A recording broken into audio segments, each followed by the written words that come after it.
Hey there, is the current housing market surge a sign of economic recovery or a potential bubble waiting to burst? I'm Aaron Young, let's find out. Now, streaming right around the world, this is Ticker Today.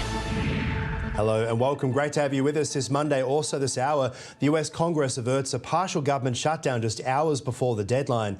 Plus, the rise of classic gaming. Now Atari has a really big announcement for all of us retro gamers. That's coming up. First, our top story this hour.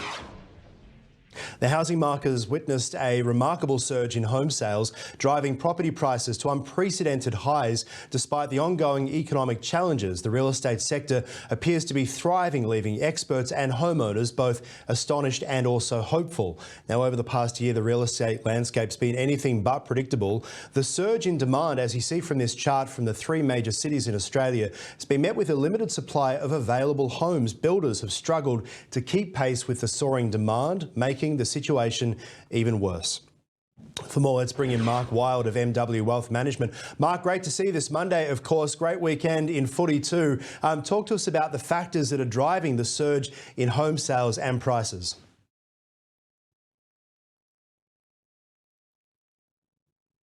The incredible run of interest rate increases. So what that normally means is that house prices are going to go down. That's what we all expect. Interest rates are up, affordability's down, we can't borrow as much. So why are property prices surging? So one reason, and this is quite a new phenomenon, is that people are selling their homes because they can't necessarily make up the mortgage repayments to keep their home. So what typically happens, Aaron, is that when there's an increased volume in sales, that's normally the number one precursor for capital appreciation, which is an odd phenomenon, and I think that's what we're seeing at the moment. Yeah, well, the factors that we're seeing there, you talk about that capital appreciation and that odd phenomenon as well. This is coming at a time where the Reserve Bank of Australia has been trying to push down inflation. Yet if house prices are starting to go back up again, is it a sign that there might be more interest rates on the way? No, I don't think there'll be more interest rate increases because the Reserve Bank are doing their job. They've got inflation pretty much in its normal bandwidth. So property is its own subsector that is linked to the GDP, but not linked to GDP at the same time. So if you look at apartment sales or regional areas, I mean, these subsectors of, say, the Melbourne and Sydney property markets are booming at unprecedented levels just because we have an exodus to an affordable lifestyle. So most people can't afford, the 3-bedroom Victorian cottage in a Melbourne or Sydney. So they're forced to go regional or into apartments. And we're seeing these subsector property asset classes absolutely exploding, Aaron. And talk to us about regional as well, these variations in the housing market's performance. What do you think is the reason for it? Well, because no one can afford to live where they potentially might want to live. So they're forced to go more regional. So they might have kids, they might want to be close to a certain school or a hospital, university. So they choose to go regional because they can get the exact dwelling they want. And if you look at the statistics in some of these regional areas, say there's a lot in Queensland that we've bought property for clients for. I mean, the growth that they've got over the last 12 months is quite extraordinary. And just like Melbourne and Sydney, the rental market for these regional areas, the vacancy rates are less than 0.4%, Aaron, and the rents have increased by over 50% over the last couple of years. So what do we do? What do the powers to be do about what's happening in Australia? Because ultimately the supply and the immigration and the amount of dwellings we need to house all of the people we have here, we just don't have enough, which is what we're seeing. It's weird that it feels like it just suddenly happened, right? It feels like building houses and planning for the future is something that should be done along with the concept of immigration over a 10 or 15 year forward plan. But COVID seems to have meant that instead of us having a plan, they're scrambling to pay the bills by increasing immigration, and then housing almost becomes an afterthought. What about first home buyers at the moment? Because there's still a lot of young people wanting to get into the housing market, looking around saying it is now like doing a triple somersault with no legs. It's impossible. Yeah. Yeah. So what do we do there? So obviously the government are making it a little bit easier, saying that you don't have to pay mortgage insurance if you don't have up to a 20% deposit. I mean, that's one factor. But I mean, as I've said to a lot of people in presentations, so probably the best thing you can do, you need to use leverage to create wealth. So you need to save, potentially not for your first home, but for an investment, an affordable investment property with huge growth characteristics. And if you can do that and create wealth over a 10-year period, then potentially sell or refinance that property into your main home then. And that is probably the only way you're going to get enough space to house you and your fleet to be where you want to be. The old fleet. Mark Wild, appreciate your time as always. Thank you. Thanks, mate. Bye. All right. The US Congress averted a partial government shutdown just hours before the deadline, passing a stopgap measure to keep it running until November 17. Republican House Speaker Kevin McCarthy now facing a possible leadership challenge from party hardliners who were against the short-term funding. On this vote, the yeas are 88. The United States Congress has managed to avert another federal government shutdown for now. The bill is passed. As the clock ticked toward the midnight deadline on Saturday, the House and Senate passed a so-called stopgap measure, which will keep the government funded for the next 45 days.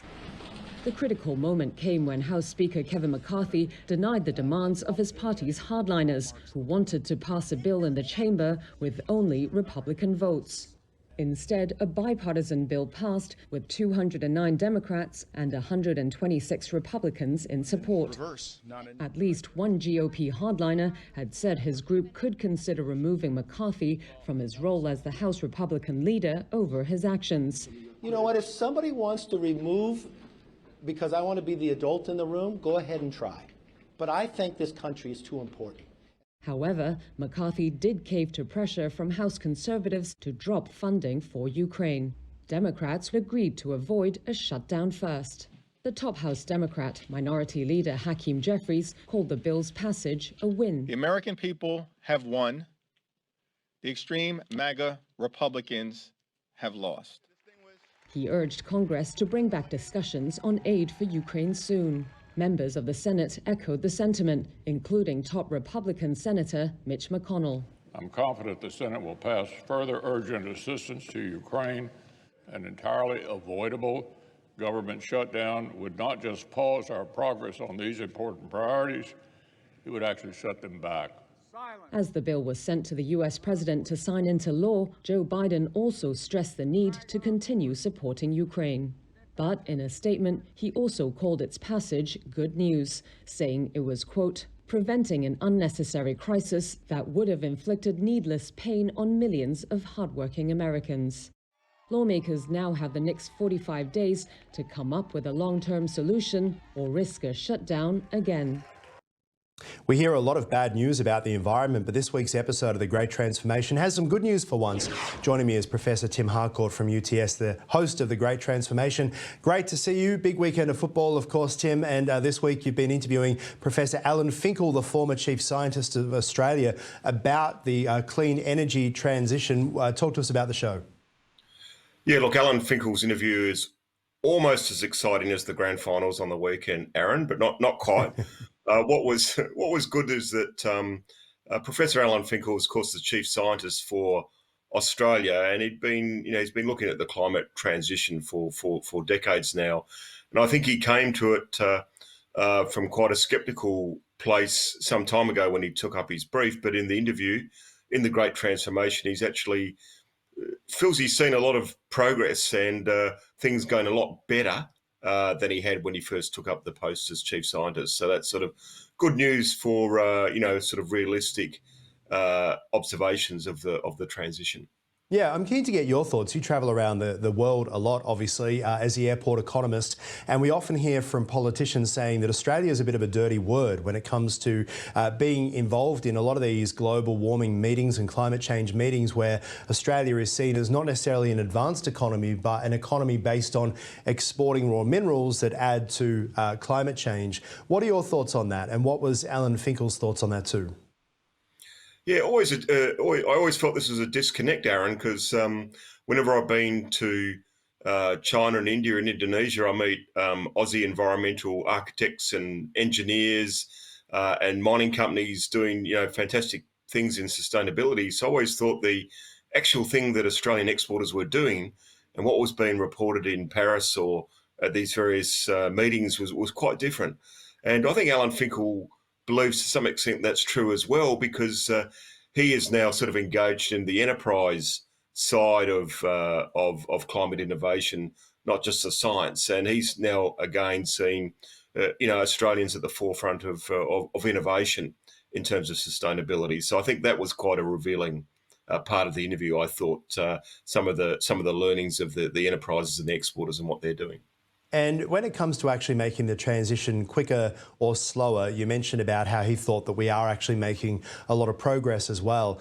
Is it economically irresponsible and self-sabotaging, though, for a country like Australia that makes so much of its money that goes towards health and education and all of the things that the population demands from, of course, selling resources to countries like China and India? Is it self-sabotaging to essentially say we need to stop doing that in order for us to be able to meet our commitments?